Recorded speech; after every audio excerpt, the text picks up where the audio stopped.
रामपुर में फायरिंग कर जानलेवा हमला की घटना फर्जी निकली। आपको बता दें, एनएसए के मुकदमे में दबाव बनाकर समझौते का मास्टर प्लान बनाया गया था। फायरिंग कर जानलेवा हमले में प्रधान सहित 8 पर आरोप लगाया गया था। फर्जी घटना में शामिल 5 आरोपियों को गिरफ्तार कर लिया गया है। जिले के थाना सिविल लाइंस क्षेत्र में रायपुर के प्रधान जाकिर अली और तौफिक फुरकान पक्ष के बीच पुरानी रंजिश चली आ रही है। इस रंजिश के चलते मुहर्रम के मौके पर भी काफी बवाल हुआ था, जिसमें फायरिंग की गई थी और इसके बाद कई बार दोनों पक्षों में मारपीट भी हो चुकी है। यह मामला पुलिस और न्यायालय तक भी पहुंच चुका है। तौफिक और फुरकान पक्ष पर एनएसए की कार्यवाही भी हो चुकी है। एनएसए की कार्यवाही में बचने के लिए तौफिक और फुरकान पक्ष ने स्वांग रचा ताकि मुकदमे को खत्म कराने के लिए दबाव बनाया जा सके और इसी को लेकर तौफिक फुरकान ने जाकिर प्रधान पक्ष को फंसाने के लिए जानलेवा हमले की पुलिस में बीती 7 मई को झूठी रिपोर्ट दर्ज कराई थी, जिसमें प्रधान जाकिर सहित 8 पर जानलेवा हमला करने का आरोप लगाया गया था। पुलिस अधीक्षक राजेश द्विवेदी ने बताया कि मुकदमे में दबाव बनाकर समझौता किए जा सके, इसके लिए फर्जी जानलेवा हमला को मुकदमा दर्ज कराया गया था। तीसरी आंख और अन्य सबूतों के आधार पर घटना फर्जी पाई गई है। इस कड़ी में तौफिक फुरकान सहित 5 लोगों को गिरफ्तार किया गया है। साथ ही उनके कब्जे से नाजायज असलहा भी बरामद किया गया है। सभी आरोपियों को विधिक कार्यवाही कर जेल भेजने की तैयारी है। इस घटना का खुलासा पुलिस अधीक्षक राजेश द्विवेदी ने अपर पुलिस अधीक्षक अतुल श्रीवास्तव की team, CO Jitendra Singh, inspector Ajay Mishra को शाबाशी दी। फहीम खान की रिपोर्ट। ये देखिए, घटना क्या एक जो खुलासा हुआ है, विगत माह थाना सिविल लाइंस क्षेत्र में ही 2 व्यक्तियों द्वारा आरोपित किया गया कि उन्हें जो है जान से मारने के उद्देश्य से गोली मार दी गई है। कुछ व्यक्तियों द्वारा उन्हें छोड़ के भाग गए थे।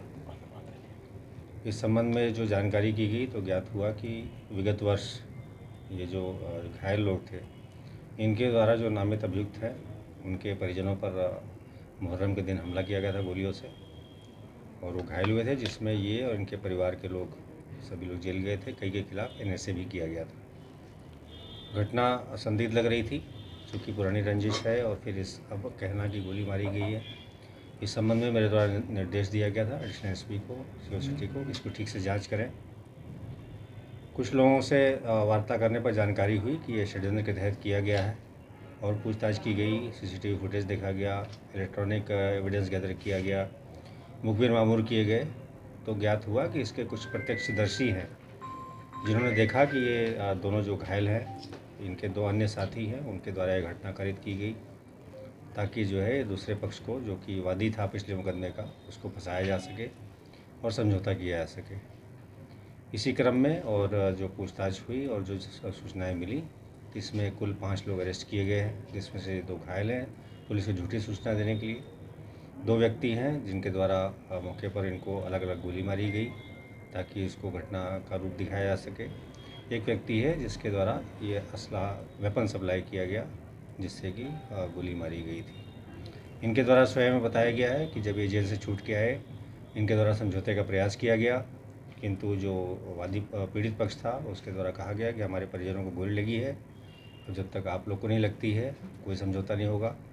इनके मन में ये बात आई कि इसका हम लाभ उठा सकते हैं और इस प्रकार स्वयं को गोली मार करके झूठा आरोप लगा करके घटना को दूसरा रूप देने का प्रयास किया गया, जिसका पुलिस द्वारा आज खुलासा किया गया। इन सबको गिरफ्तार करके जेल भेजा गया है और घटना में प्रयुक्त असलहे बरामद किए गए। कितने लोग शामिल थे सर? जैसा मैंने बताया, 2 तो जो स्वयं को घायल करवाए वो षड्यंत्र में शामिल है, 2 व्यक्ति जिन्होंने अलग अलग इन्हें गोली मारी, साथ ही साथ 1 व्यक्ति जिसके द्वारा असलहे सप्लाई किए गए। रामपुर चुनाव के लिहाज से अत्यंत संवेदनशील है और जनपदीय पुलिस द्वारा अत्यंत कुशलता से चुनाव सकुशल संपन्न कराया गया। कहीं भी कोई घटना नहीं कारित हुई। इसी प्रकार जो मतगणना होने वाली है कल, वो भी सकुशल संपन्न की जाए, इसके दृष्टिगत हमने पंचस्तरीय व्यवस्था की है, जहां हमारा उत्तराखंड से बॉर्डर है, साथ ही साथ जो अन्य जनपदों से बॉर्डर है वहाँ पर हमारे द्वारा फोर्स लगाया गया है। जो मतगणना स्थल है मंडी समिति, उसमें त्रिस्तरीय व्यवस्था है हमारी। जो बाहर है परिसर से बाहर, वहाँ व्यवस्था की गई है। 8 हमारे पार्किंग स्थल हैं, 3 गेट्स पे हमने जो है एंट्री पॉइंट्स बना रखे हैं, वहाँ फोर्स लगाया गया है। साथ ही साथ जो सबसे अंदर जहाँ हमारे ईवीएम्स हैं, स्ट्रांग रूम है, वहाँ सेंट्रल फोर्सेस की ड्यूटी लगी हुई है। मध्य में जहाँ से कि ईवीएम्स आएंगी और मतगणना स्थल तक जाएंगी, साथ ही साथ जहाँ मतगणना होंगे 5 पंडालों में, वहाँ उसके आसपास जहाँ जो काउंटिंग टेबल्स हैं वहाँ व्यवस्था की गई है। 3 ये हो गए। साथ ही साथ शहर में हमने 17 पिकेट लगा रखे हैं। हर एक थाने में हमने 3-3 क्यूआरटी बना रखी हैं। साथ ही साथ पुलिस लाइन में 5 रिजर्व क्यूआरटीज़ है, ताकि कहीं भी कोई अगर अप्रिय स्थिति आती है तो उससे निपटा जा सके। सर, विजय जुलूस को लेकर क्या कहना चाहेंगे? ये विजय जुलूस आप जानते हैं, धारा 144 लगी हुई है। यदि ऐसा किसी को जो भी विजयी प्रत्याशी हैं उनको कोई भी ऐसे जुलूस निकालने की अनुमति नहीं है। यदि कोई अनुमति प्राप्त करते हैं तो उसी हिसाब से कार्य किया जाए। सर, कितने पुलिस पर्सनल लगाए गए हैं? भ्रामक खबरें ना फैल सकें जी, इसके लिए पुलिस क्या पर्सनल। इंतजाम किए गए? जी, सोशल मीडिया पर सर भ्रामक खबरें ना फैल सकें।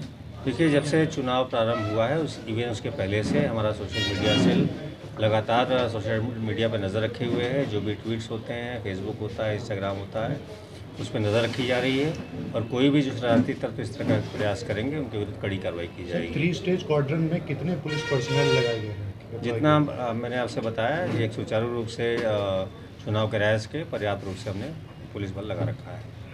ठीक है सर।